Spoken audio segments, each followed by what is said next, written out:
Boa noite, queridos. Graça e paz. Amém? Eu gostaria de pedir para a gente, por gentileza, para a gente ficar mais pertinho. Quem estiver mais atrás, para vir para frente um pouquinho, para ficar perto da gente. Porque vocês ficam tão longe, parece que a gente está difícil encontrá-los. Obrigada, gente. Obrigada mesmo. Como vocês podem ver, nossos visitantes, nós temos culto pela manhã, das 10h30, e agora à noite, às 19h30. E nesse período de férias, nós temos um grupo reduzido de pessoas, mas graças a Deus que você veio. Que Deus possa abençoar nessa noite e que seu coração possa sair daqui cheio de alegria da presença do Senhor. E antes da gente começar o nosso culto propriamente dito, gostaria de dar uns lembretinhos. Para vocês saberem, os nossos 2 pastores estão de férias, pastor Ronildo e pastor Eudir, estão viajando. E esse mês nós não temos boletim dominical, só um mensal. Então, todos os avisos pertinentes, o que você quiser saber, está aqui, está ali atrás na mesa, no boletim, tá? Mas uma coisa eu queria ressaltar, que são as aulas de música, né, que já estão acontecendo desde o ano passado, mas as matrículas estão abertas. Quem quiser começar a fazer algum instrumento, aula de canto, aula de teoria, é só procurar, está aqui tudo no boletim, o nome dos professores, ou a mim mesma, que aí eu dou a direção. Tá? A UPH, para quem não conhece, a UPH é a União Presbiteriana de Homens, ela está fazendo um projeto muito importante, evangelístico, que tem como objetivo incentivar os motoristas daqui da nossa igreja a distribuírem literatura, que são os folhetinhos, nos semáforos e praças. Então, ali atrás na mesa estão os folhetinhos, quem sentir desejo no coração de pegar, para estar distribuindo. Às vezes é o contrário, né? O pessoal está no semáforo distribuindo as coisas. Então, por que a gente mesmo não pode pegar o folhetinho e distribuir para quem estiver lá, né? E que Deus possa nos abençoar neste culto, nessa noite.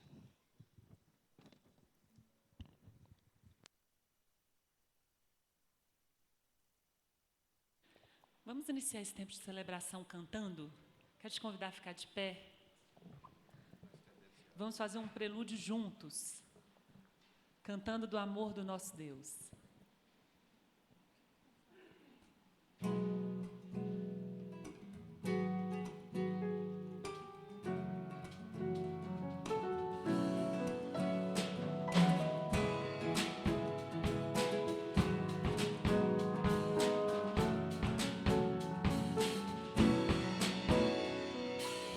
Dos montes correm para o mar, teus rios de amor por mim.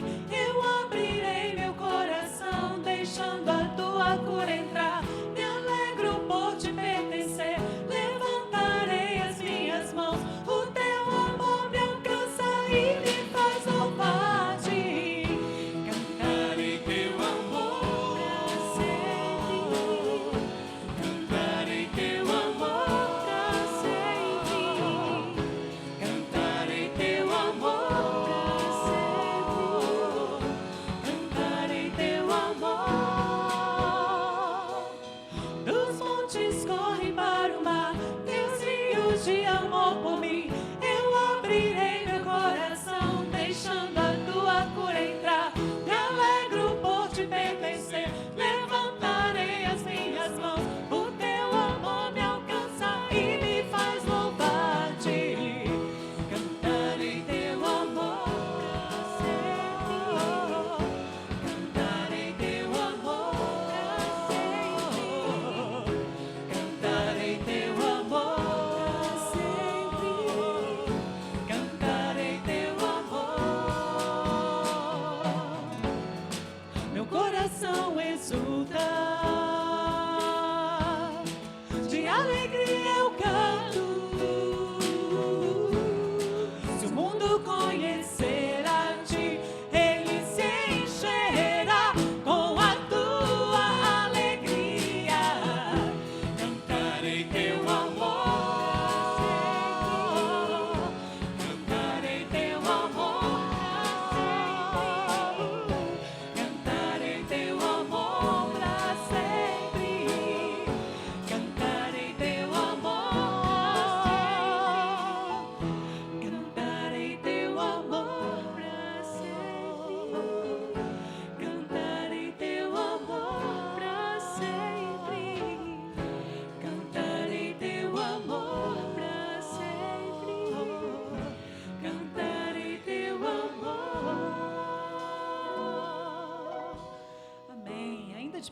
Vamos abrir a palavra de Deus lá em Hebreus, capítulo 10.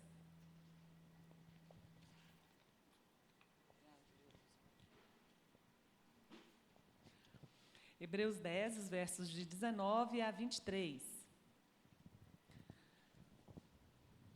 Nós faremos essa leitura de forma responsiva. Eu lerei os versículos ímpares e a igreja os versos pares.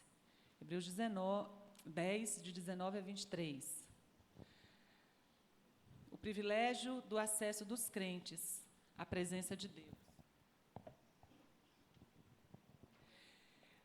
Tendo, pois, irmãos, intrepidez para entrar nos santos dos santos, pelo sangue de Jesus, que ele nos consagrou pelo véu, isto é, pela sua carne, e tendo grande sacerdote sobre a casa de Deus, com sincero coração, em plena certeza de fé, tendo o coração purificado de má consciência e levado o corpo com água pura. Leamos juntos o 23. Guardemos firmes a confissão da esperança, sem vacilar, pois quem fez a promessa é fiel. Amém. Pode se sentar, queridos. Esse texto nos lembra do sacrifício do nosso Senhor Jesus por nós, que é o motivo de nós estarmos aqui essa noite. Nós viemos a este lugar, junto com os nossos irmãos, para entregar, para prestar culto, para adorar a esse Deus que providenciou acesso à sua presença para nós, porque nós antes estávamos tão distantes. Esse Deus que permanece fiel, esse Deus que tem cuidado de nós. Por isso nós queremos adorá-lo. Fica-lhe bem o louvor, fica-lhe bem a adoração. E eu queria pedir à nossa irmã Áurea que nesse momento eleve a sua voz a Deus numa oração de adoração, por essa alegria, por essa paz, por esse privilégio que nós temos essa noite.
Amém.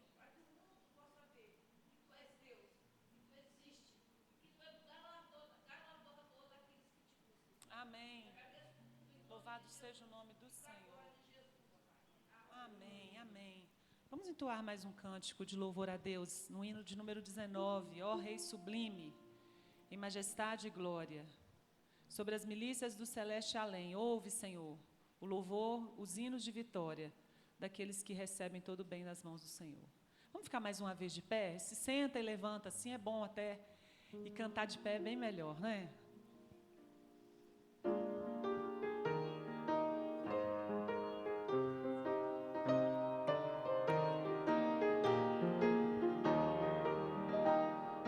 Ó Rei sublime, em majestade e glória, sobre as milícias do celeste além, ouve o louvor, os hinos de vitória, dos que de ti recebem todo o bem. Vinde, ó remidos, filhos de Deus, cantai louvores que alcancem os céus. Dos altos céus, louvor a Deus ressoa, de gratidão ao soberano amor. Os redimidos com fervor entoam o nome excelso do seu benfeitor.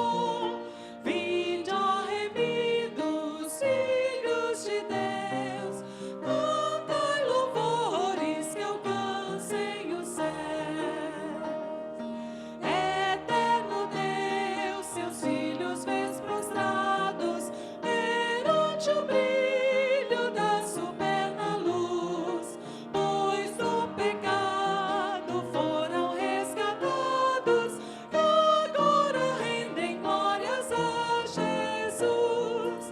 Vinde remidos, filhos de Deus, cantai louvores que alcancem os céus.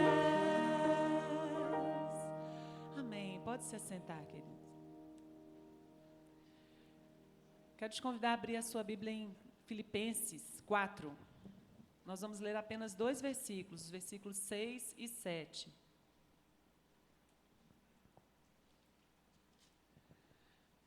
Versos 6 e 7. Vamos ler a uma só voz, no uníssono, bem bonito? São apenas 2 versículos. Filipenses 4, versos 6 e 7.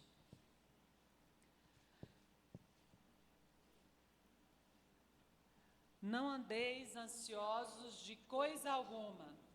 Em tudo, porém, sejam conhecidas diante de Deus as vossas petições, pela oração e pela súplica, com ações de graças. E a paz de Deus, que excede todo entendimento, guardará o vosso coração e a vossa mente em Cristo Jesus. Esse texto de Paulo nos exorta a respeito da ansiedade, né? Hoje pela manhã eu estava comentando isso, que às vezes a gente perde aquilo que Deus tem para falar conosco, aquilo que Deus tem para ministrar a nossa vida. Ou muitas vezes a gente não presta atenção nas tantas e tantas bênçãos de Deus, porque o nosso coração está ocupado com aquilo que não nos cabe. O próprio Jesus disse que é dele o trabalho, que o nosso trabalho é descansar nele. E nós lemos um primeiro texto no início do culto que nos lembrou do sacrifício de Jesus, que foi providenciado por esse Deus fiel. E agora um outro texto que nos lembra a respeito da paz, uma paz que só pode experimentar aquele que recebeu esse sacrifício, aquele que professou, que confessou que o Senhor Jesus é o seu Senhor, o seu Salvador. E eu quero te convidar agora a um tempinho de reflexão, que você possa buscar na sua memória, no seu coração, na sua mente, aquilo que tem roubado o brilho da salvação do Senhor Jesus na sua vida, aquilo que tem tirado a glória do Senhor diante de você, o seu pecado que tem te impedido de desfrutar dessa paz que excede todo entendimento, e que assim você possa diante do Senhor confessar o seu pecado, buscar dele a cura, a purificação, para que você possa adorá-lo em espírito e em verdade, com um espírito livre, quebrantado pela presença do próprio Senhor Jesus. Vamos orar, confessar diante dele os nossos pecados, agradecer por tão grande salvação, para que possamos adorá-lo com muito mais alegria.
Meu pastor é o Senhor Deus, nada há de me faltar,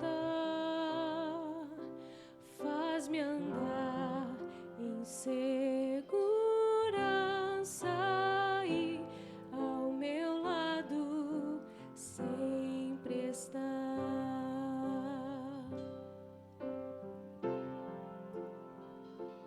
Por amor do seu nome, me oferece sua paz. Posso estar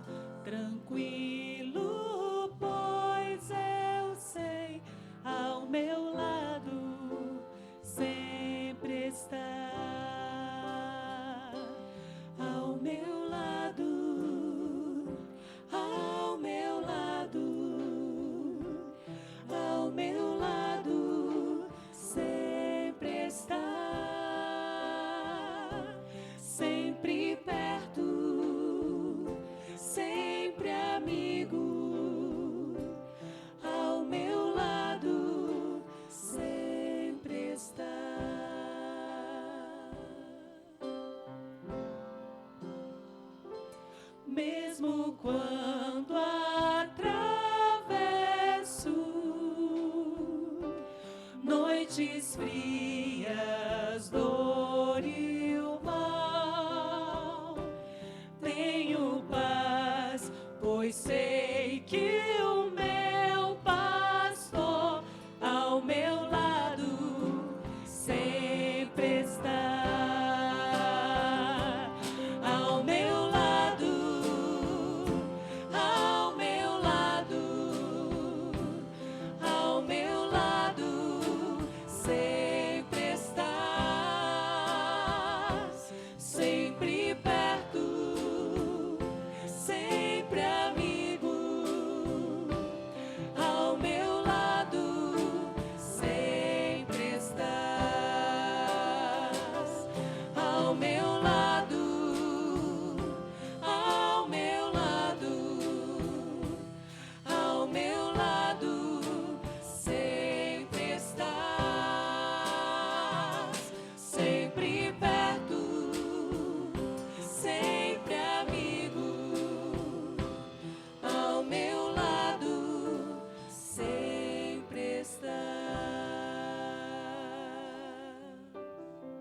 Senhor, obrigada, porque o Senhor é o Deus conosco. O Senhor nos prometeu que depois que subisse aos céus, não nos deixaria sozinhos.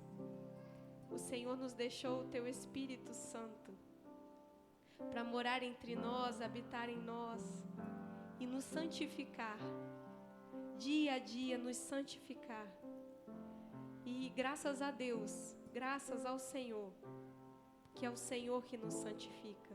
Não depende da nossa vontade, porque se dependesse nós nunca teríamos êxito. O Senhor é quem promove em nós a vontade de te servir, a vontade de viver de forma santa para o Senhor, em gratidão ao sacrifício que o seu Filho Jesus fez por nós. Nós te louvamos pelo perdão. Nós te agradecemos pela tua graça que um dia nos alcançou. Louvado seja o teu santo nome. Amém. Amém. Vamos ficar de pé mais uma vez? Continuar adorando a esse Deus que mudou a nossa história, com cânticos de gratidão. E quem ainda não trouxe o dízimo naquele outro cântico, que era agora, fica à vontade para fazê-lo com alegria, declarando: sou grato, Senhor, por tudo aquilo que o Senhor faz em mim e por tudo aquilo que o Senhor tem me dado, me concedido.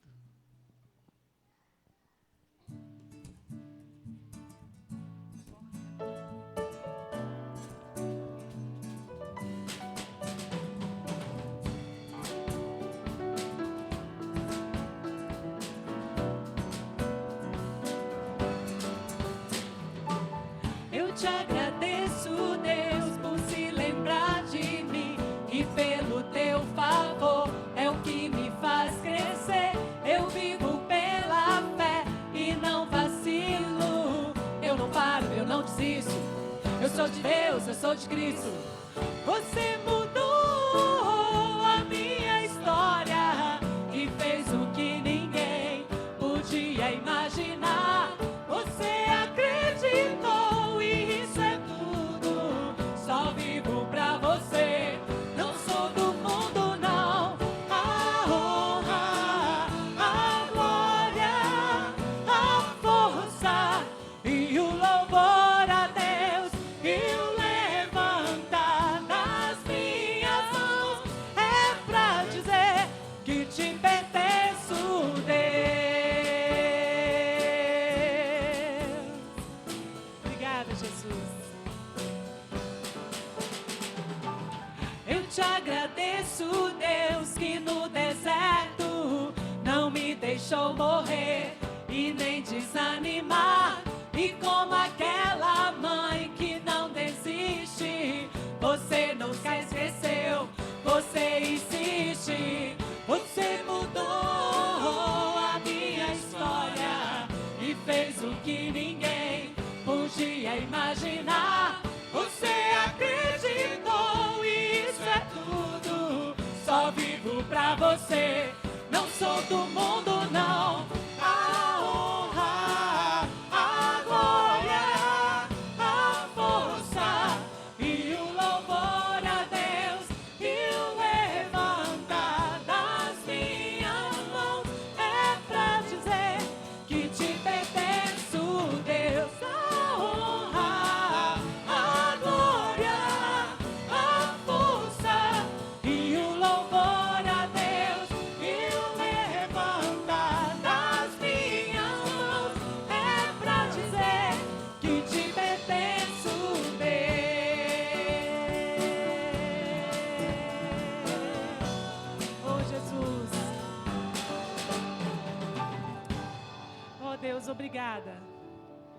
obrigada porque o Senhor tem cuidado de nós, Pai. Nós realmente te agradecemos, porque o Senhor tem se lembrado de nós a cada dia. O Senhor se lembra da gente quando o Senhor renova as suas misericórdias sobre nós todas as manhãs, quando o Senhor nos sustenta, nos conduz diante do Senhor todos os dias, nos livra de todo mal, Pai, livramentos que tantas vezes a gente nem percebe. O Senhor tem de forma especial também cuidado das nossas necessidades materiais, Pai. O Senhor não tem nos deixado faltar nada. E te agradecemos pelo teu povo que com alegria, com fidelidade, vem devolver os seus dízimos e as suas ofertas. E clamamos ao Senhor que o Senhor abençoe a administração dessa igreja, para que esses recursos sejam usados tão somente para o crescimento do reino do Senhor nessa terra. Ao Senhor toda a honra, ao Senhor toda a glória, porque fica-lhe bem o louvor, Pai. Não há palavras em nós que sejam suficientes para dizermos quanto o Senhor representa para nós, o que o Senhor tem sido em nós, como, ó Deus, retribuir o amor e a bênção do Senhor sobre as nossas vidas. Por isso, Pai, sonda o nosso coração, o Senhor que nos conhece tão bem, e recebe a nossa adoração em nome de Jesus.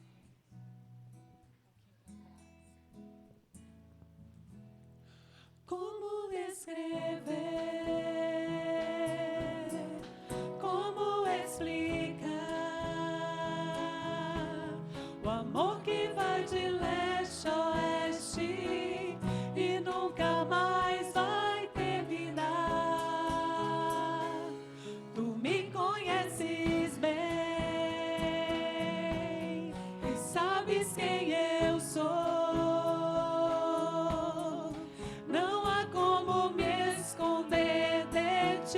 Tu sempre sabes onde estou.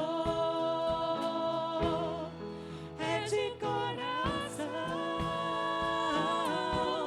tudo que eu disser,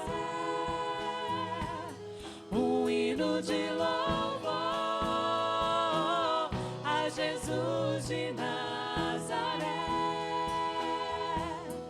Se as palavras não mostrarem como é grande a minha gratidão, mesmo assim, Senhor, recebe o meu louvor, é de coração. Se eu puser chover palavras de louvor,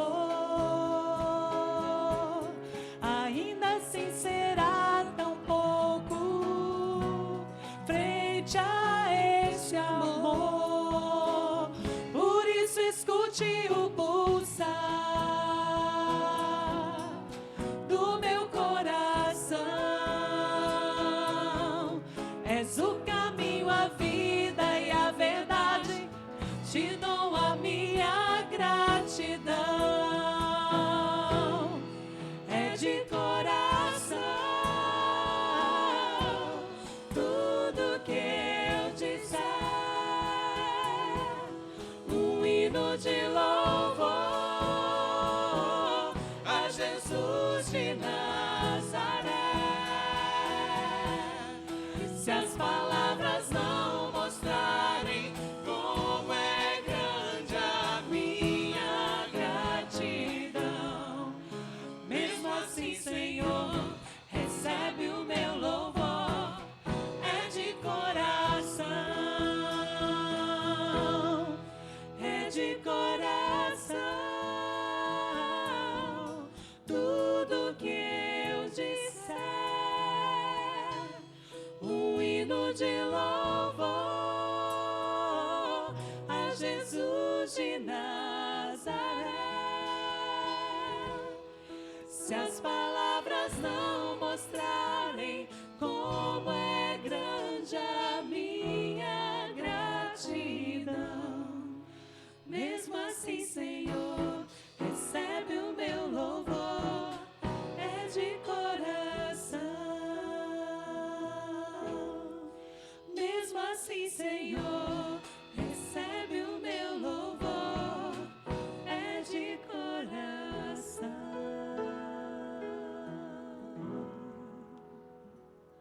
Aleluia. De todo o nosso coração, nós nos derramamos na Tua presença, Pai, para dizer o quanto o Senhor é grande, o quanto o Senhor é maravilhoso, a alegria de toda a terra é o nosso Senhor Jesus. Grande é o Senhor e muito digno de louvor. Na cidade do nosso Deus, teu santo monte. Alegria de toda a terra.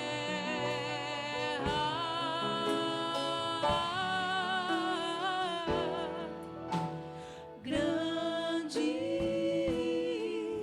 é o Senhor em quem nós temos a vitória,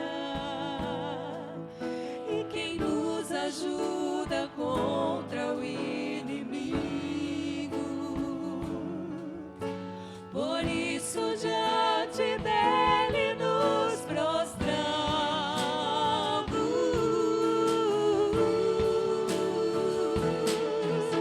Queremos o teu nome engrandecer e agradecer-te por tua obra em nossas vidas. Confiamos em teu infinito amor,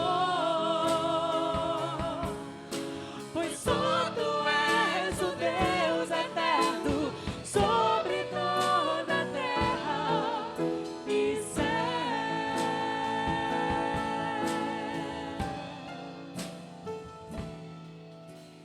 Grande é o Senhor e muito digno de louvor. Na cidade do nosso Deus, seu santo monte. Tu és a alegria de toda a terra.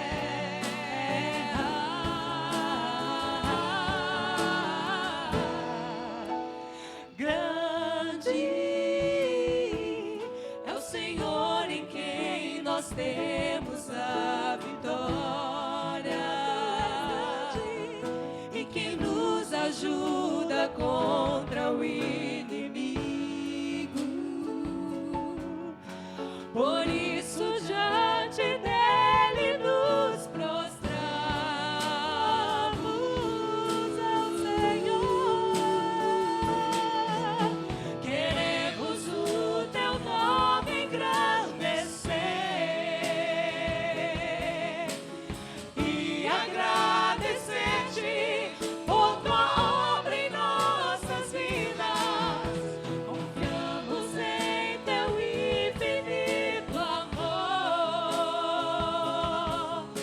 pois só tu és o Deus eterno sobre toda a terra.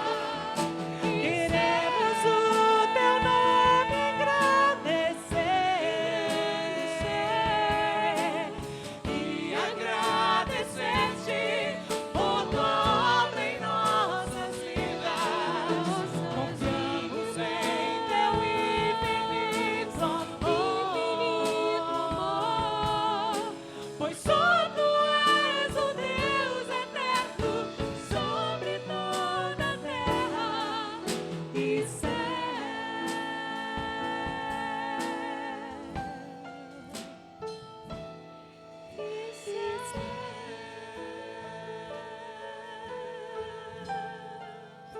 Ao Senhor toda a honra e toda a glória, Pai.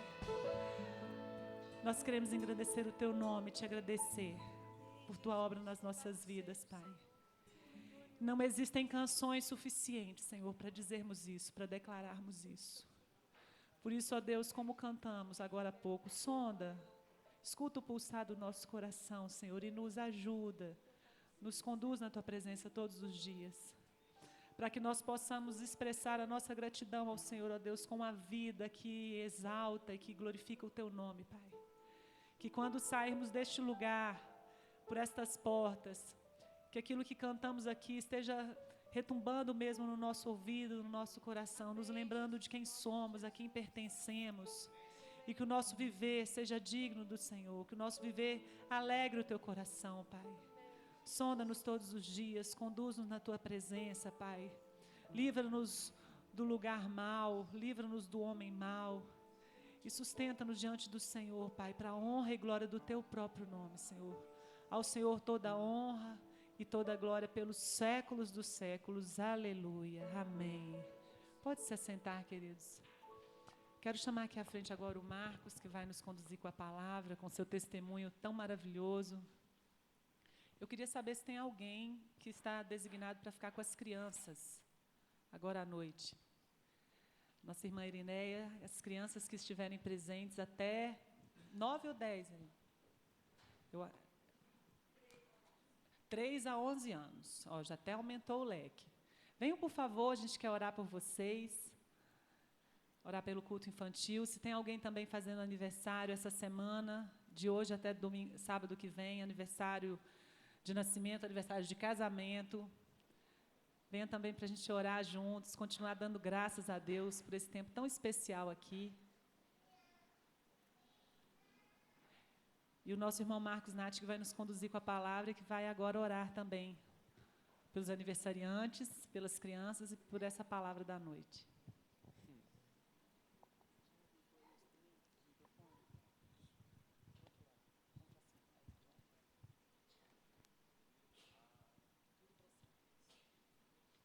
Oi? Vamos orar então? Vamos conversar com Deus? Obrigado, Deus, porque muitas pessoas aqui fizeram aniversário. E eu sei que elas foram agraciadas por muitas felicitações. Obrigado porque toda boa dádiva vem do Senhor, que nos concede dia após dia de vida, e que nós entendemos que todos os nossos dias são para agradar ao Senhor. Obrigado porque o Senhor conduziu até aqui essas pessoas, e elas estão aqui agora porque o Senhor tem um propósito na vida delas. E os casais que estão comemorando mais um ano juntos, que eles possam ter seus laços cada vez mais apertados no Senhor. Esteja recebendo tudo o que aqui está acontecendo hoje. Tudo te entregamos. Amém.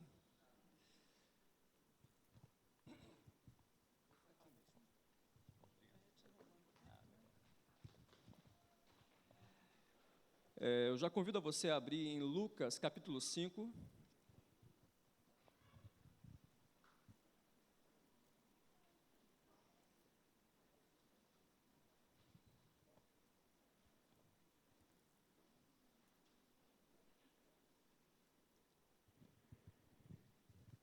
Lucas, capítulo 5, nós vamos ler do verso 1 até o verso 11º.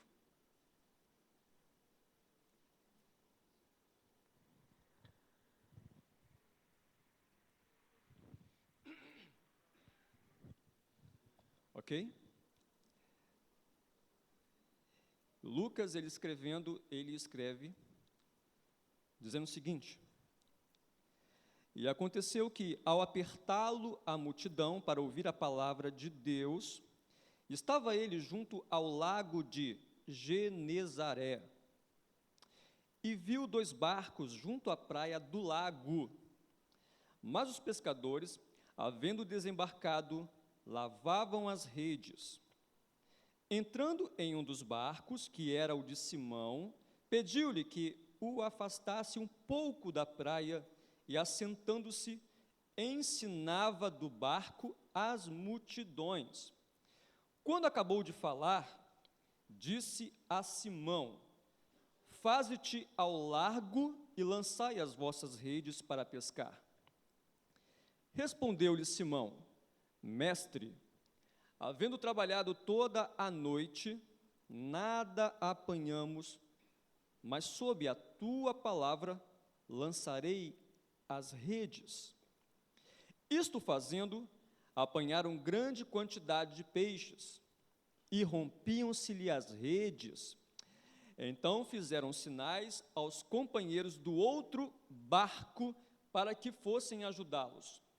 E foram e encheram ambos os barcos a ponto de quase irem a pique. Vendo isto, Simão Pedro prostrou-se aos pés de Jesus, dizendo: Senhor, retira-te de mim, porque sou pecador. Pois à vista da pesca que fizeram, a admiração se apoderou dele e de todos os seus companheiros, bem como de Tiago e João, filhos de Zebedeu, que eram seus sócios. Disse Jesus a Simão: não temas, doravante serás pescador de homens. E arrastando eles o barco sobre a praia, deixando tudo, o seguiram. A minha oração é para que essa mensagem entre em seu coração. A minha oração é que você seja alcançado pela graça do entendimento. E eu quero abrir dizendo que o interessante desse texto que eu estava estudando é que eu vejo 2 milagres acontecendo. É bem verdade que quando você inicia a leitura, algumas Bíblias começam assim: a pesca maravilhosa. E você vai entender que a pesca maravilhosa não tem nada a ver com os peixes, mas tem a ver com homens. Vamos lá. O cenário é o lago de Genezaré. E aí você fica meio perdido quando você lê a Bíblia. Você encontra lago de Genezaré, você encontra o mar de Tiberíades, você encontra o mar da Galileia, e você encontra lá no Antigo Testamento o lago de Quinerete. 4 lugares que são apenas um. Como assim? Não estou entendendo. Tudo que nós falamos aqui agora é o Mar da Galileia. Acontece que muda de nome com o passar do tempo e por aí vai, mas espera aí, eu não estou entendendo. Como é que você fala lago e depois você fala mar? É porque no grego, tanto a palavra lago como a palavra mar são a mesma coisa. Os gregos não viam diferença nisso. Falou que é uma poça de água, é mar.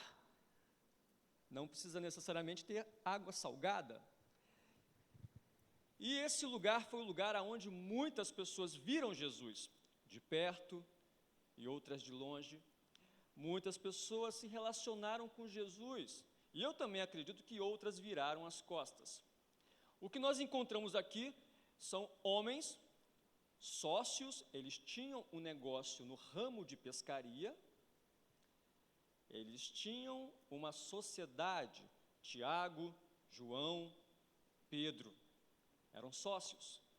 Eles haviam trabalhado a noite toda, como de costume, mas quando Jesus olha para eles, observa que eles estão limpando as redes, porque era uma coisa muito comum quando voltava-se da pescaria, porque a gente sabe que quando vai pescar, agarra na rede alga, pedra, camarão, sei lá o quê, alguma coisa agarra ali que você tem que eliminar. E eles estavam tristes porque não pegaram nada aquela noite. Quando o milagre da pescaria acontece, os caras ficam perplexos. Meu Deus! Não é possível. A Bíblia fala que o temor se apoderou deles, a ponto de Pedro se ajoelhar e falar: Senhor, se afasta de mim, porque eu sou um homem que não presta, eu sou um homem pecador. Esse milagre serviu para abrir os olhos de Pedro. Thomas Watson, um puritano do século XVII, ele disse que até para sentir o pecado, ou seja, nenhum homem sente o pecado a não ser pela graça. Eu demorei a entender isso. Como pode nenhum homem sentir o pecado a não ser pela graça? Porque até para sentir o pecado você tem que ser alcançado pela graça de Deus, porque os mortos não sentem nada. Todos nós, antes de conhecer a Jesus, estávamos mortos nos nossos pecados. Os nossos olhos estavam cegados pelo Deus deste século. Não conseguíamos ver a luz. Toda boa dádiva vem do Pai das luzes. Eu só consigo ver Deus se o Espírito Santo me mostrar. O milagre serviu para que os olhos de Pedro fossem abertos. E ele reconhece a sua natureza pecaminosa e quer se afastar. Eu me senti assim uma vez. E quando eu falo que o grande milagre dessa história é que um peixe difícil, um peixe chamado Pedro foi pescado. Um peixe chamado Tiago e João, os filhos do trovão, foram pescados. Essa é a pesca milagrosa, é quando Deus pesca homens.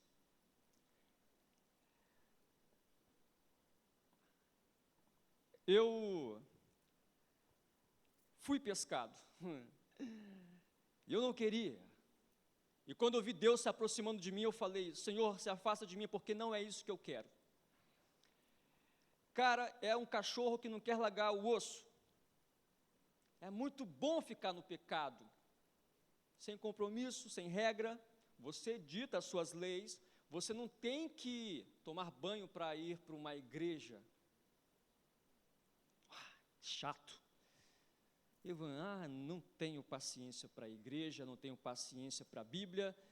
Religião está no meu coração, Deus é a minha religião.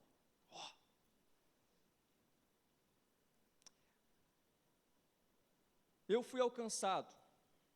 Já estava escrito por Deus que eu iria ser salvo. Deus quis assim. Deus, ele foi escrevendo uma história na minha vida.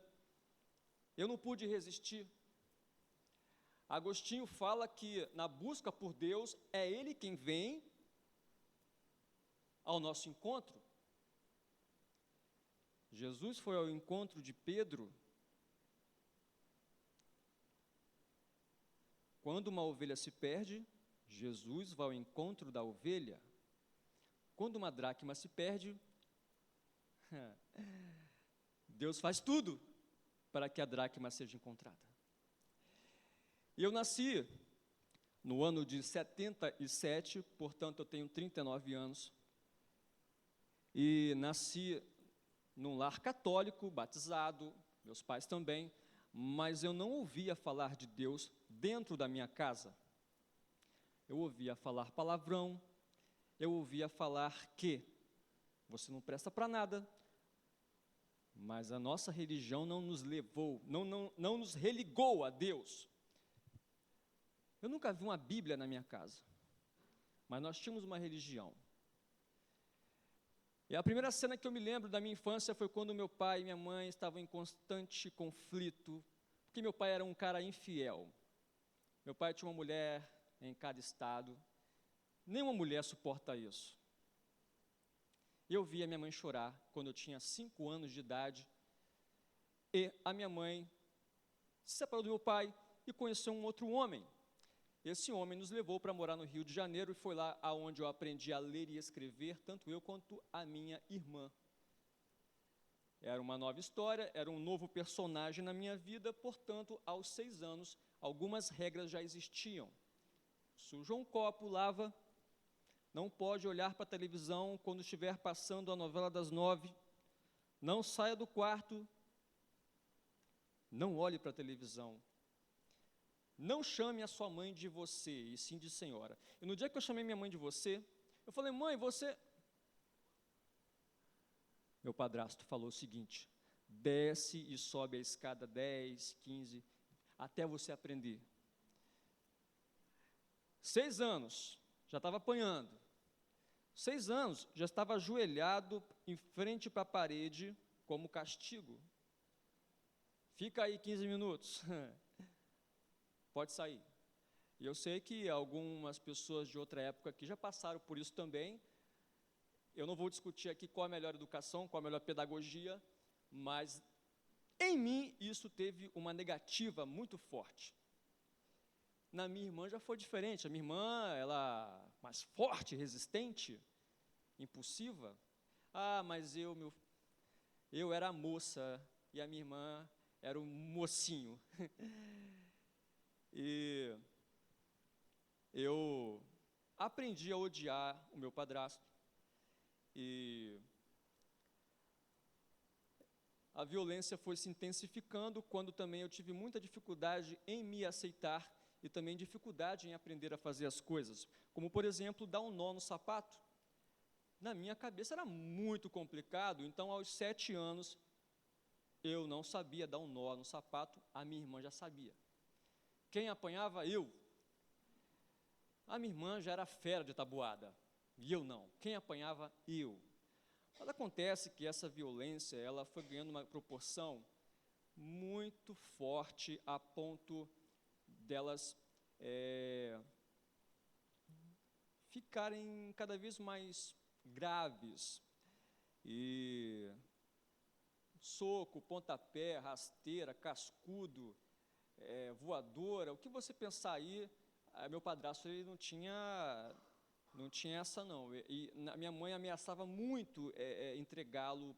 Na época tinha um outro nome, diz que criança, coisa assim, mas nunca o fez. Talvez por medo de ficar sozinha, talvez por imaturidade, uma vez que ele tinha 23, ela tinha 21, enfim. E a nossa família foi crescendo totalmente como o mundo é, torto. E, aos 16 anos, já estava rapaz, 16, com cabeça de 12, com muito medo da vida, não sabia fazer nada.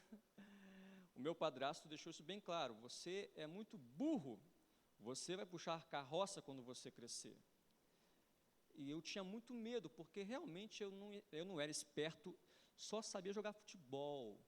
Mas até futebol, eu ia fazer um teste no Flamengo, no Vasco, minha mãe não deixava, meus amigos todos iam. Minha mãe achava que era muita violência no Rio de Janeiro, deixar uma criança de 12 anos pegar um ônibus.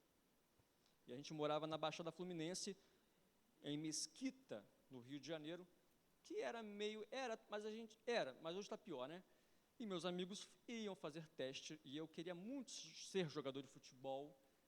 Eu falei, bom, se nem para jogador de futebol, o que eu vou ser na minha vida? Eu não sei fazer nada. Então, essa crise, uma criança, já tinha. Pensava em desaparecer, pensava em morrer, não tinha coragem para fazê-lo.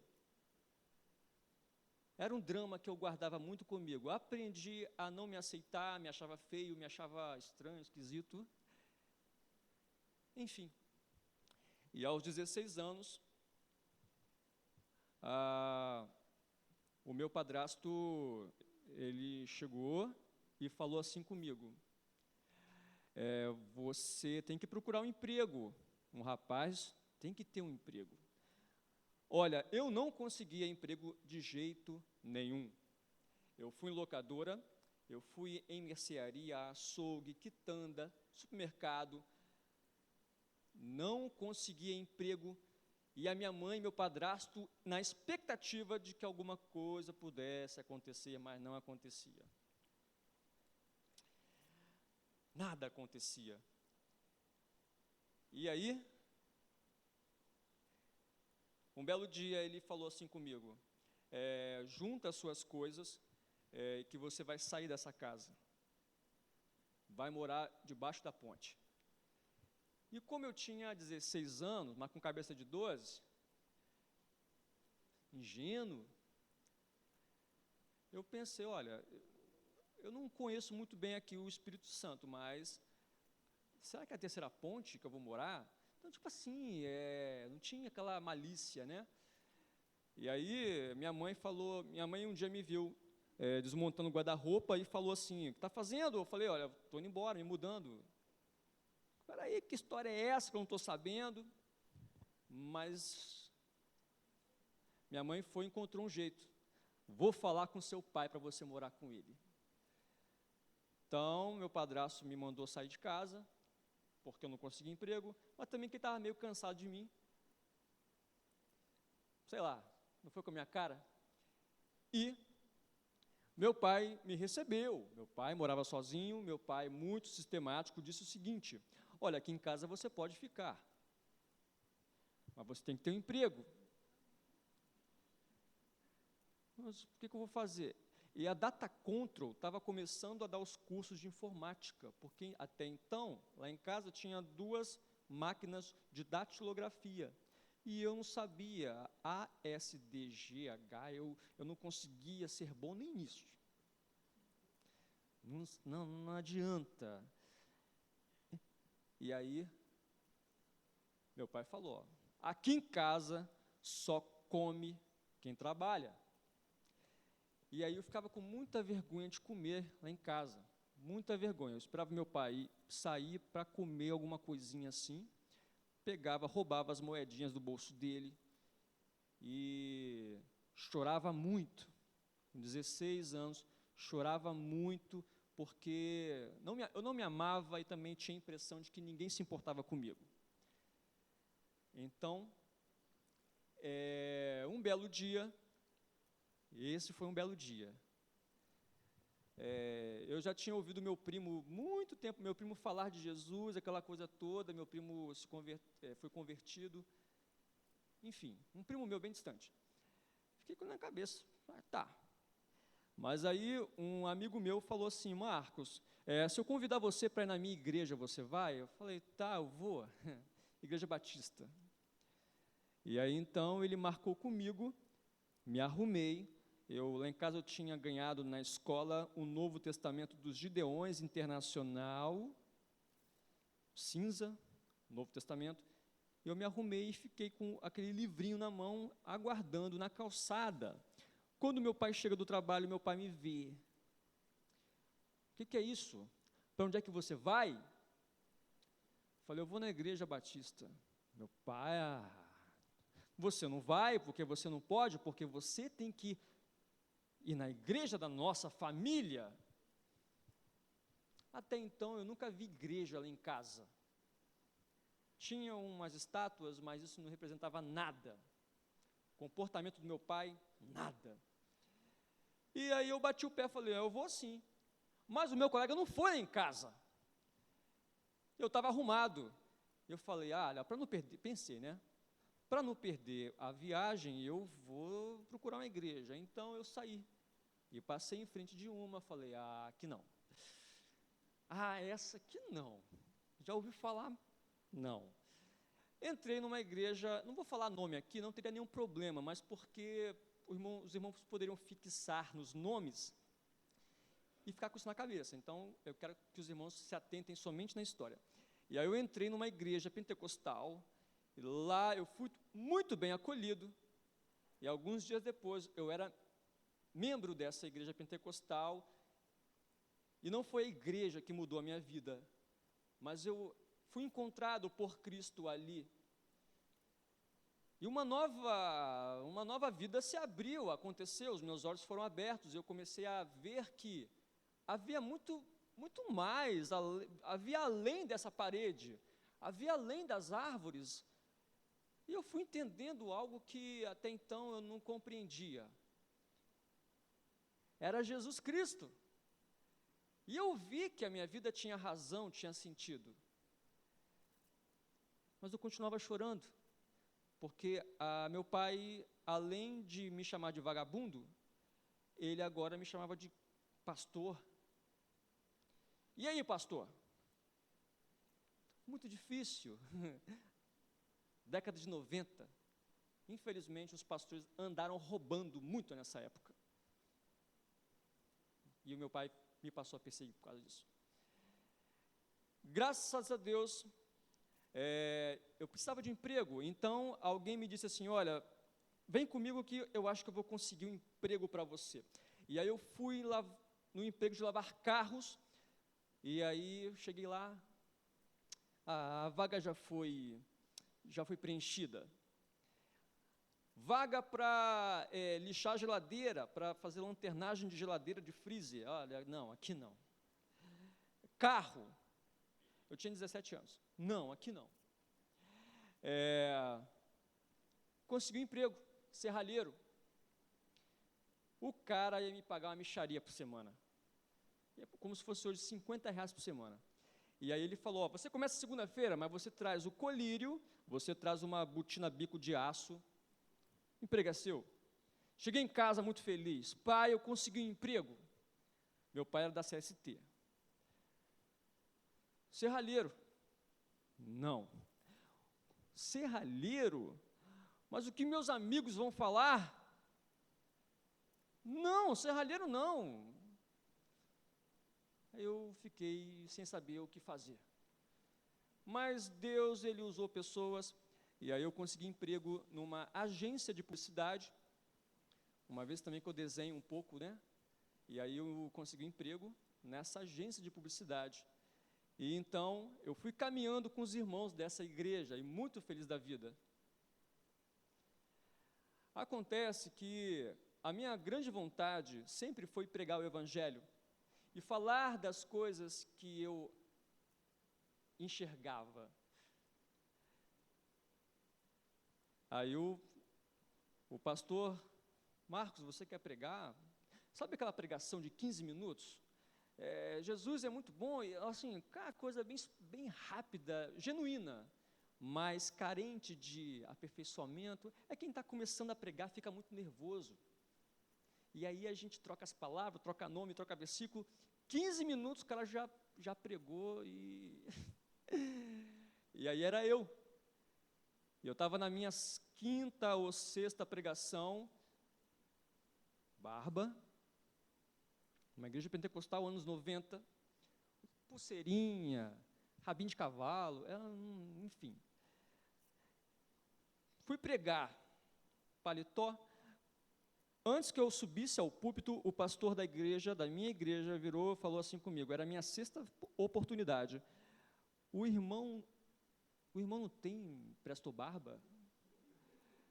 Aí eu achei que ele estivesse brincando. Olha, pastor, eu tenho até um elétrico. Não, Marcos, eu estou falando sério. Um pregador nunca se apresenta de barba. Olha, nunca mais eu voltei naquela igreja. Ufa! Aí eu pensei, vou para uma igreja com a cabeça aberta, com certeza não é aqui. Cheguei lá, conversei com o pastor, disse, olha, pastor, eu quero ser utilizado, não quero ficar no banco parado, por favor, me dê trabalho. O que você faz, meu irmão? Gosto de pregar. Fica no banco, vê se você é isso que você quer, observe. 6 meses, fica no banco. E eu fiquei 6 meses. Fiquei 1 ano, fiquei 1 ano e meio sem fazer nada. Nem culto doméstico, nem pequeno grupo, nem orar. Eu não fiz nada. Aí, para não ser tão injusto, nesses 2 anos que eu fiquei nessa igreja, 2 anos, eu preguei 2 vezes. Chegou uma hora que eu me cansei de ficar encostado. Eu pensei, ou devo ser muito ruim pregando, ou as pessoas não estão me enxergando. E aí eu procurei o pastor, falei, pastor, eu fiquei no banco tanto tempo aí, e aí eu estou querendo saber por que eu não sou utilizado. Aí o pastor falou assim comigo, o irmão está se comportando como uma estrela. O irmão não tem o fruto do Espírito, o irmão não tem paciência, não tem benignidade, não tem a longanimidade. Cara, eu não queria ter ouvido isso. O que eu fiz? Saí da igreja de novo. E aí eu pensei com meus botões e falei, essa coisa de ser de igreja é muito complicado. Eu quero pregar, devo ser muito ruim nisso. Então, não dá para mim. E eu saí. E então eu fiquei desviado. E as pessoas me perguntavam, você é desviado da igreja? Não. Eu sou desviado do caminho de Deus. Eu posso estar no caminho da igreja, mas posso estar desviado do caminho de Deus. sempre fui muito sincero com relação a sentimentos. Nunca fiz de conta. Se eu estou desviado, eu estou desviado. Se eu preciso melhorar, eu preciso melhorar. E era a resposta que eu dava. Eu estou desviado do caminho de Deus. E aí, morando com meu pai, só eu e ele, desviado agora, né? E eu querendo muito que meu pai se salvasse, esquece. Nem eu estava no barco, né? E aí um dia o meu pai, ele cometeu um agravante com algumas pessoas, não vou falar o que é, uma coisa grave, envolvendo pessoas. E eu falei, pai, o Senhor não está fazendo o que é correto. O Senhor vai magoar pessoas. Ele não pensou muito, ele respondeu, aqui é a minha casa, e aqui quem manda sou eu, e você sai de casa. Saí de casa descalço, fui procurar uma casa para alugar. Claro que não é fácil, né? Você tem que ter um classificado, você tem que ter, né, alguma coisa em vista, mas eu estava determinado a sair de casa mesmo, porque meu pai me expulsou de casa. Já havia sido expulso pelo meu padrasto, e agora pelo meu próprio pai. E eu fui tão educado com meu pai, nunca falei um palavrão com ele, nunca levantei a voz, nem com um nem com o outro. Fui morar sozinho, e aí muita tristeza, muita solidão. Não tinha televisão em casa, então quando eu saía do trabalho, eu procurava um boteco para poder assistir um futebol, para assistir alguma coisa, para não dormir tão cedo. Que graça tinha morar sozinho, sem um fogão, sem uma geladeira e sem uma televisão? Eu ficava no bar. Entre uma bebida e outra eu fui ficando. E fui conhecendo pessoas que me acolhiam muito bem. Haviam senhores de idade que diziam, vem cá filhão, vem cá que eu vou pagar para você uma bebida. Vem cá filhão. Eu me senti muito bem recebido. Ficava lá jogando dominó, jogando baralho, só na meiota. Quando falam meiota, é meiota mesmo, tá, gente? Cachaça purinha, não é cachaça, cachaçada. Não, é bebida destilada. Eu gostava, bebia mesmo. Gostava e me acostumei a dormir somente embriagado. Tristeza, depressão, vazio. Queria ser um pregador, mas não conseguia. Eu achava muito difícil alguém conseguir me ajudar. Então, no ano de 2007, eu fiquei sem beber apenas um dia. Lembro muito bem, tá, gente? Porque dava para contar nos dedos. No ano de 2008, eu devo ter ficado aí 3 dias porque eu tomei antibiótico, mas eu bebia todos os dias e bebia também na hora do almoço. Bebia todos os dias. De ficar descalço na rua, do pessoal falar, cara, isso não é lugar para você, sai daqui, cara, você é muito novo. E aí fui conhecendo outras pessoas, e aí eu estava já cheirando cocaína, e é muito fácil. É muito fácil, o acesso é muito fácil. E eu estava já fazendo algumas doideiras, eu já estava frequentando boca de fumo, assim, cara dura mesmo. E aí, o que você tem? Não sabia nem que nome das pessoas. Ia lá e entrava e saía. Subi o Morro do Tararé ali, até hoje eu fico me perguntando como eu fiz aquilo. Eu subi o Morro do Tararé 2 vezes sozinho, embriagado. Na escadaria, algumas crianças que são informantes me diziam, suba mais, é ali. Fui lá, os caras armados, com balança de precisão. O que você quer, meu irmão? Toma aqui. Desci, dormi, acordava. Rapaz, o que eu estou fazendo? Mas eu não conseguia sair dessa lama. Não conseguia por forças próprias.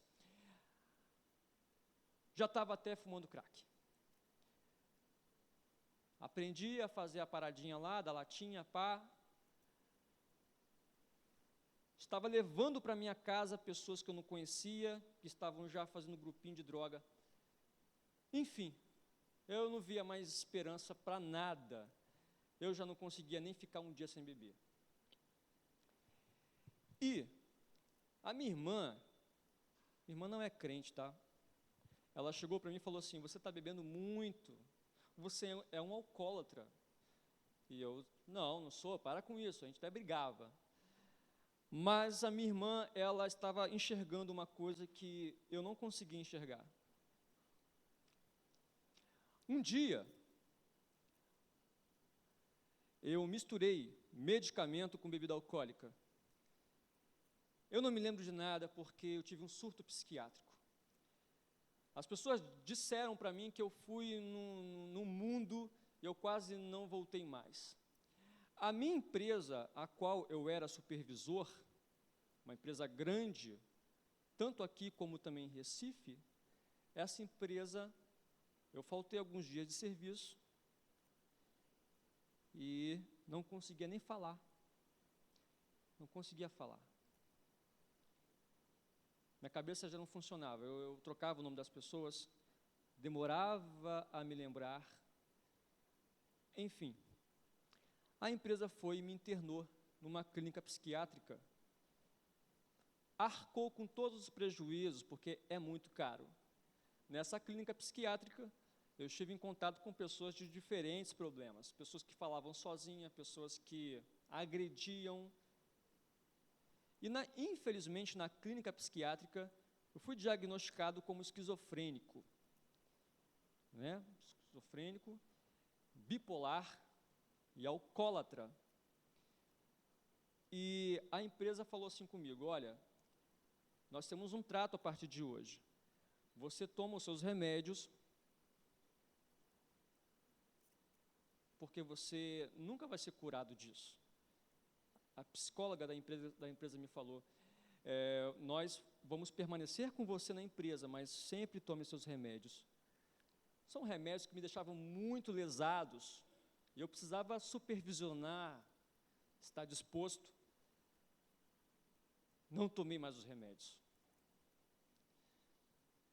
Apenas uma pessoa sabia disso. E um dia,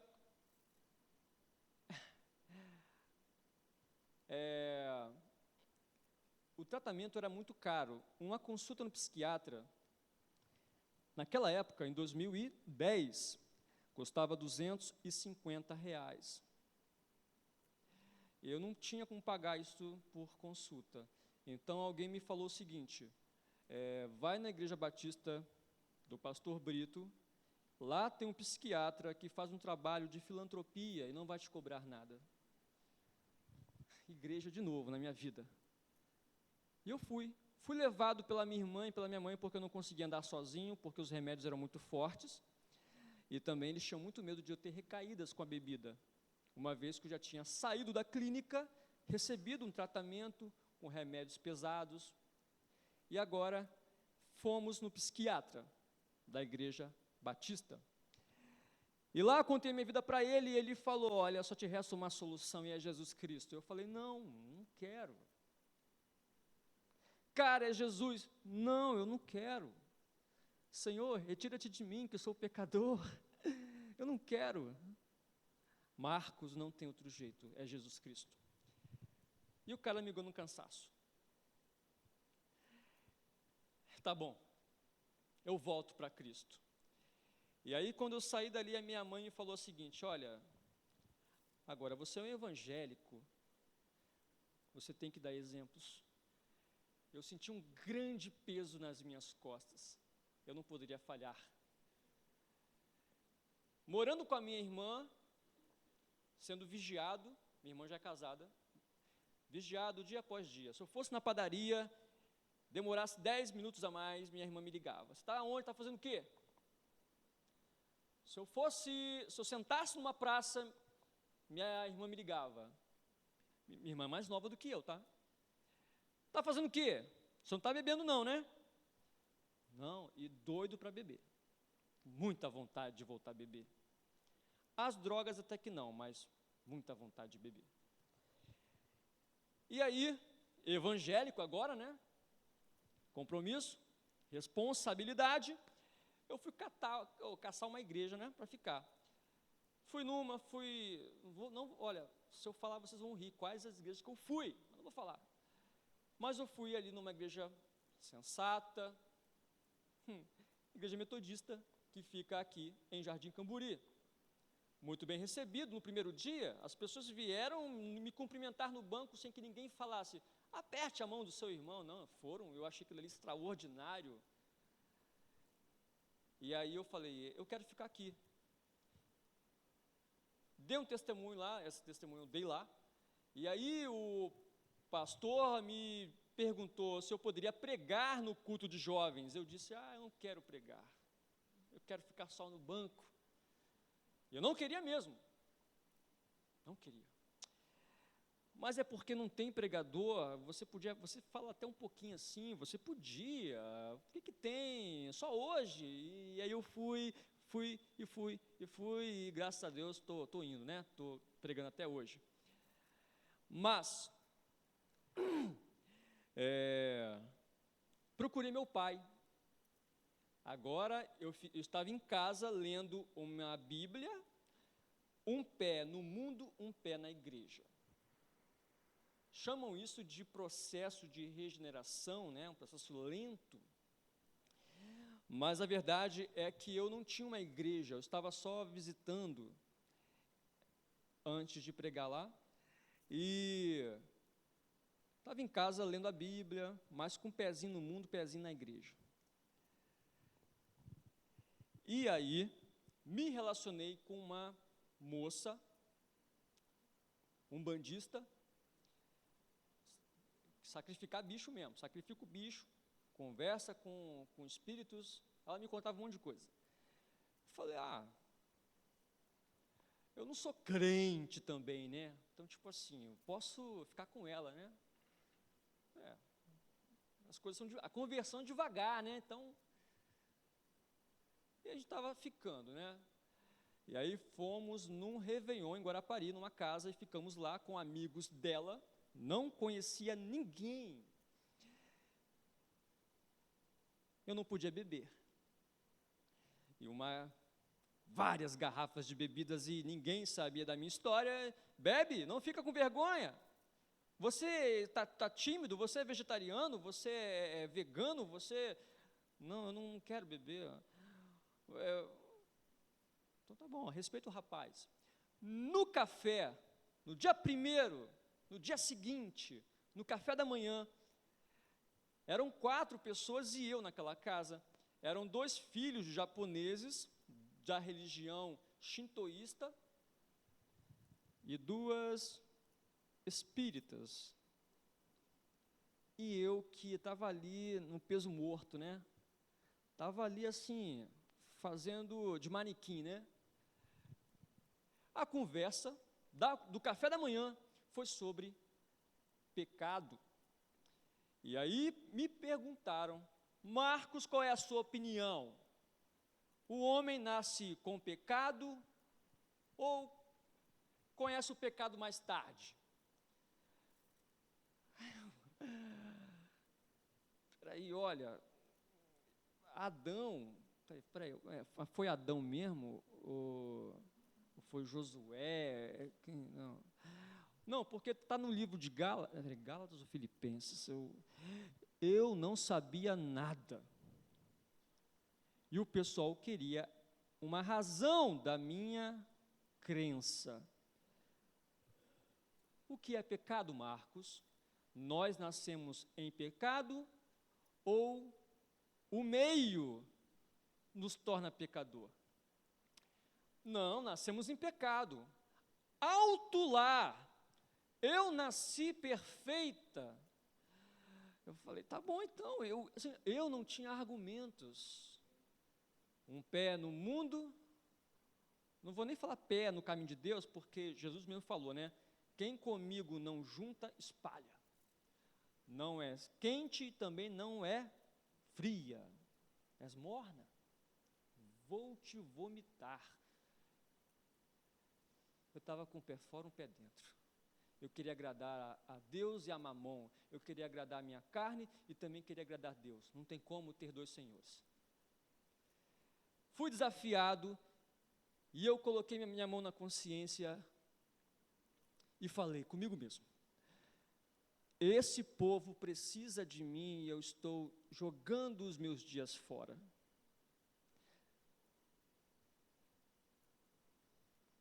Não só eles precisam de mim, mas como muitas pessoas lá fora, e eu estou aqui fazendo um jogo de simpatia, estou jogando nos dois times. E então eu comprei livros, orei ao Senhor e disse: Senhor, eu preciso mudar minha visão, por favor, me muda. E então eu fui para a Metodista, agora sim. E então comecei a ser utilizado naquela igreja, que era tudo o que eu queria, era que uma igreja me usasse, me permitisse trabalhar.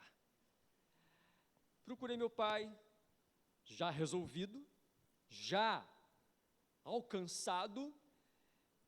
Meu pai, um homem sem o evangelho, tá, gente? Até hoje.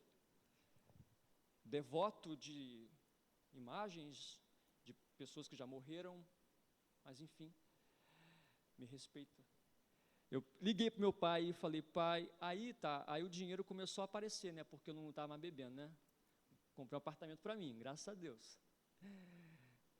Eu jogava metade do meu salário no boteco, não comia em casa, só comia no boteco. Metade do meu dinheiro é para o boteco. Graças a Deus tenho um apartamento hoje, tenho um escritório do jeitinho que eu queria, amo decoração, fui lá, gosto dessas coisas, glória a Deus, adoro ficar na minha casa. Não gostava de ficar na minha casa. Liguei para meu pai: pai, eu quero te falar uma coisa, quero te pedir perdão, pai. 5 anos sem falar com meu pai. Me perdoar de quê? Desculpa, pai, eu quero que você me perdoe. Mas eu vou te perdoar de quê? Me perdoa porque eu senti muita raiva do Senhor. Eu senti um ódio muito grande do Senhor porque o Senhor me expulsou de casa. Me desculpa, pai. Eu achei que meu pai fosse me abraçar, vamos acertar as coisas. Meu pai disse: você não tem motivo para sentir ódio de mim. Não era o que eu queria ouvir. Eu engoli a seco, mas o homem carnal, o homem natural não entende das coisas de Deus. Até para sentir o pecado, tem que ser pela graça. Os olhos dele não foram abertos. Eu oro para que sejam.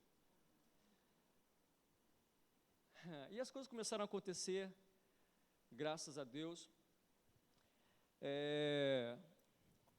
Já finalizando, não tenho esquizofrenia, tá, gente?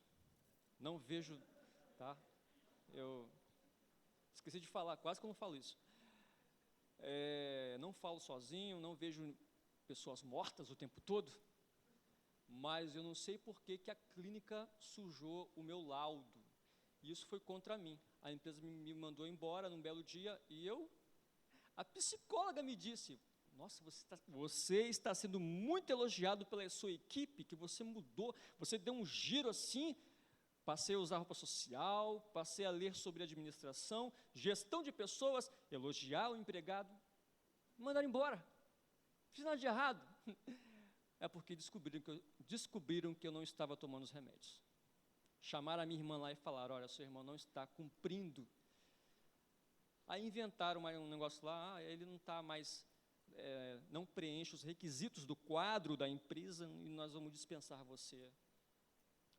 Alguma coisa para dizer? Eu falei: não. Minha vontade era, sabe qual? Beber. Crente, já era crente. Beber, até dizer: chega, vou beber para esquecer meus problemas. Mas, graças a Deus, não bebi. E eu estou há 4 anos sem beber nada. Não é fácil. E até hoje não é fácil. Já foi mais difícil. Eu sonhava que eu estava bebendo e acordava desesperado. Sonhava mais, Hoje raramente sonho, mas hoje a verdade ainda é essa. Eu sofro essa tentação. É uma fraqueza que talvez eu leve um pouco mais adiante. Talvez lá no fim eu consiga dizer, não sinto mais essa inclinação, mas até hoje eu sinto. E é claro que Deus tem me preenchido de tarefas e responsabilidades e alvos e metas que me fazem esquecer um pouco isso. 4 anos sem tomar um gole. E esse é o slogan dos Alcoólicos Anônimos. Evite o primeiro gole. E talvez a minha irmã não entenda até hoje o quanto ela foi especial para mim. A minha irmã, ela tinha 4 meses de casada. Eu só bati papo com o marido dela uma vez. Eles tinham 4 meses de casado e falaram, vem morar com a gente. Você não pode ficar sozinho. E então, fiquei desempregado, passei por cima disso tudo, graças a Deus. Um filme que me inspirou muito foi Ben-Hur, que eu assisti naquela desempregado, né? E pensei, eu vou dar a volta por cima. Deus vai me colocar em lugares ainda que eu não os conheço. E quero finalizar também dizendo que orem por mim, porque eu não vou ser, Deus me libertou de todas as coisas, não. É ainda um processo. É ainda um processo. Assim como há homens que têm uma fraqueza muito grande para a pornografia, a minha fraqueza não é a pornografia. É um processo.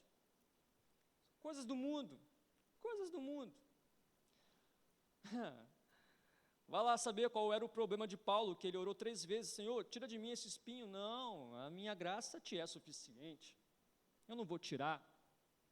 Te quero aí no domínio, eu vou te domando pouco a pouco. E aí então, finalizando, glorifico a Deus por Ele ter me alcançado, porque eu não queria. Não queria nada de compromisso sério com pessoas como estou tendo aqui hoje. Mas, cara, isso é uma coisa chamada graça.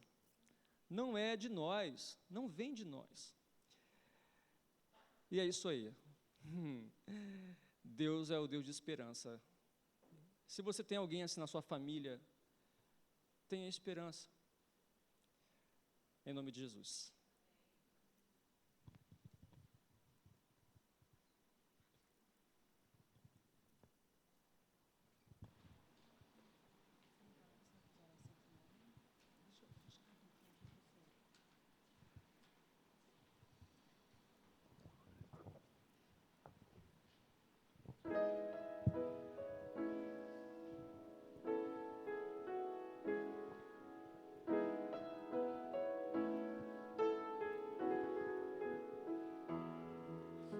Preciso ser reconhecido por ninguém. A minha glória é fazer com que conheçam a Ti e que diminua eu, para que Tu cresças, Senhor, mais e mais.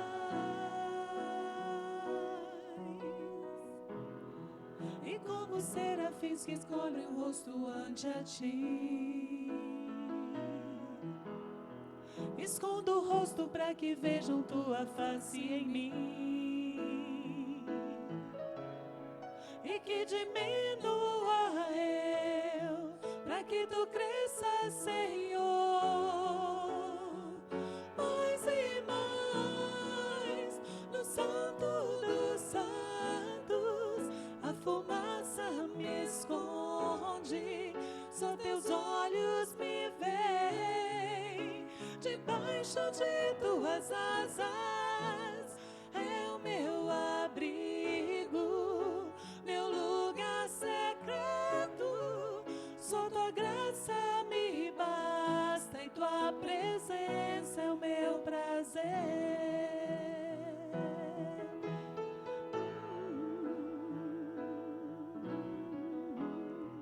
Eu não preciso ser reconhecido por ninguém. A minha glória é fazer com que conheçam a ti e que diminua eu, para que tu cresça, Senhor, mais e mais.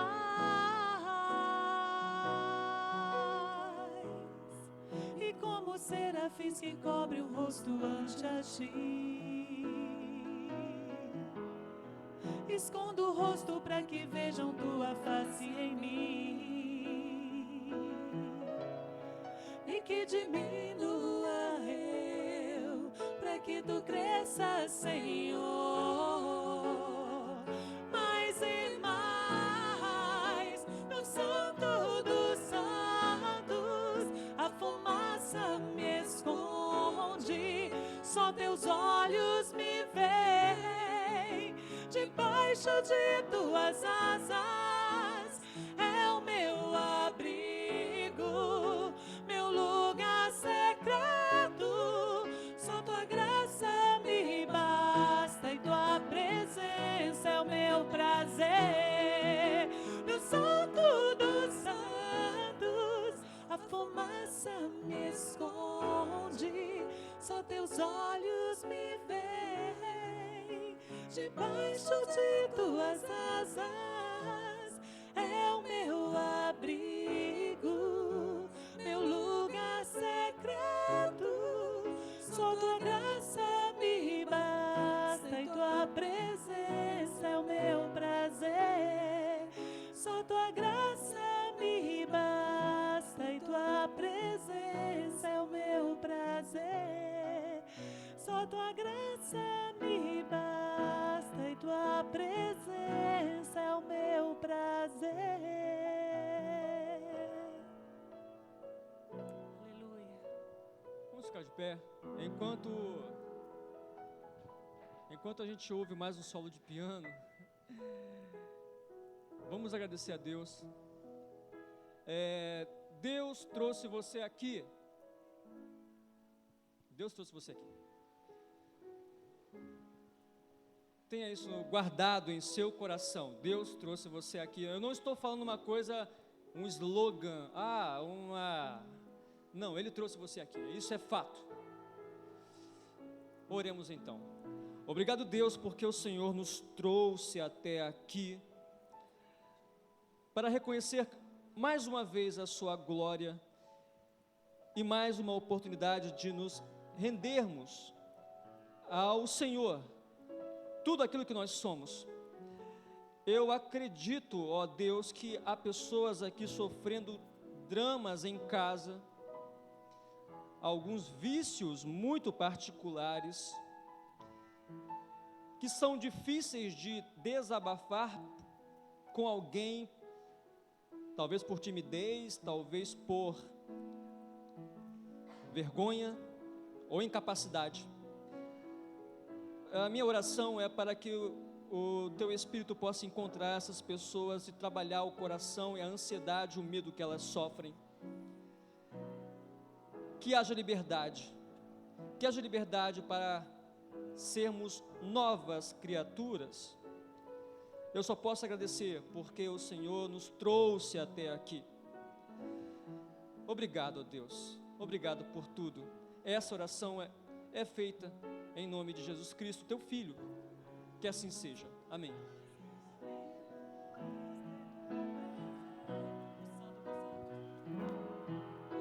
No Santo dos Santos, a fumaça me esconde, só teus olhos me veem.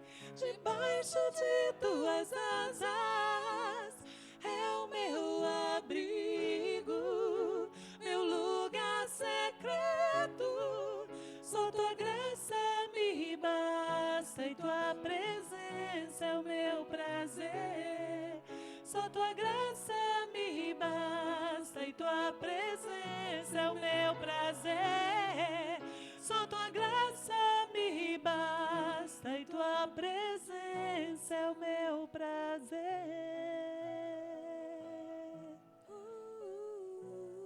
Amém. O Senhor nos abençoe durante toda essa semana. Vá com Deus, querido.